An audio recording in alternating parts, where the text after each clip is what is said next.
অ্যাপোলোর বিরুদ্ধে এফআইআর দায়ের করলেন মৃত সঞ্জয় রায়ের স্ত্রী রুবি। ফুলবাগান থানাতে অভিযোগ দায়ের করেছেন তিনি। গাফিলতিতে মৃত্যু, ষড়যন্ত্র, জোর করে টাকা আদায়ের অভিযোগ আনা হয়েছে অ্যাপোলো কর্তৃপক্ষের বিরুদ্ধে। সঞ্জয় রায়ের পরিবারের সঙ্গে কথা বলেন ডিসিইএসডি দেবস্মিতা দাস। অভিযোগের ভিত্তিতে পুলিশ ব্যবস্থা নেবে বলে জানিয়েছেন তিনি। চিকিৎসার গাফিলতি হয়েছে, ওনাকে ভেন্টিলেশনে কেন রেখেছেন না তার কোনো কারণ বলেননি, আর জুলুমবাজি করেছে টাকার জন্য। 1 ঘন্টা আগে যদি এসএসকেএম আনতাম হয়তো বাঁচাতে পারতাম। টাকার জন্য আমার পেশেন্ট ছাড়েনি। আমার টাকা দিলে আমার মানুষ তো পাবো না।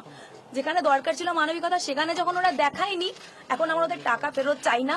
আমার যেটা চাই ওই অ্যাপোলোর বিরুদ্ধে যে ডাক্তাররা আমার স্বামীর সাথে এরকম অন্যায় জুলুমবাজি করেছে তাদের বিরুদ্ধে আমি শাস্তি চাই। দাদা শান্তনুদা আর অভিষেক দা, দিদি, আমাদের যে মমতাদির উপর আমার ভরসা আছে। বেসরকারি হাসপাতালে চিকিৎসায় ফের স্বেচ্ছাচারের অভিযোগ। মুখে 30,000 বলে অপারেশনের বিল করা হয়েছে 90,000 টাকা। এক অপারেশনে একজন ডাক্তারের 2বার ফি ধার্য করা হয়েছে। এবার অভিযোগ ইকবালপুরের অত্যাধুনিক হাসপাতালের বিরুদ্ধে। অভিযোগ অস্বীকার করেছে হাসপাতাল কর্তৃপক্ষ। 8 বছরের রূপম পাল বেহালার জ্যোতিষ রায় রোডের বাসিন্দা।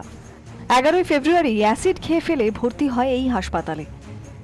বয়স যেহেতু ছোট, 8 বছর বয়স, ভুলবশত জলের জায়গায় অ্যাসিড খেয়ে ফেলেছিল। রূপমের চিকিৎসায় 15 দিনে খরচ হয়েছে 3,15,000 টাকা। পরিবারের অভিযোগ, মুখে 30,000 টাকা বলে অপারেশনের বিল 90,000 টাকা করেছে হাসপাতাল।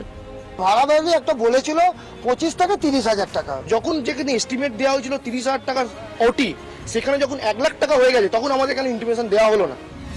শুধু তাই নয়, বিলে দেখা যাচ্ছে একই অপারেশনের জন্য একই সার্জনের 2বার বিল ধার্য করা হয়েছে। ডাক্তারের চার্জটা দু রকম, একই ডাক্তার 2বার চার্জ নিয়েছে। হাসপাতালের মোট বিল হয়েছে 3,15,000 টাকা। 1,90,000 টাকা ইতিমধ্যে মিটিয়েছে পরিবার। মেয়রের সুপারিশে আরও 20,000 টাকা মাফ হয়েছে। বাকি 1,05,000 টাকার 50,000 দিয়েছে পরিবার। এখনো 55,000 টাকার বিল বাকি। যে ব্লাডটা আমি দিয়েছি, আমার থেকে একটা ব্লাড নেওয়া হয়েছে, বললে আপনি ব্লাড দিন, ওর এগেন্স্টে আমরা ব্লাড দিয়ে দেবো। এখন দেখা যাচ্ছে আমার 2 বোতল ব্লাড লেগেছে, 2 বোতল চার্জ করেছে, আমার ব্লাডটা নো এয়ার হয়ে গেছে। 55,000 টাকা বকেয়া রেখেই রূপমকে ছেড়ে দিয়েছে হাসপাতাল।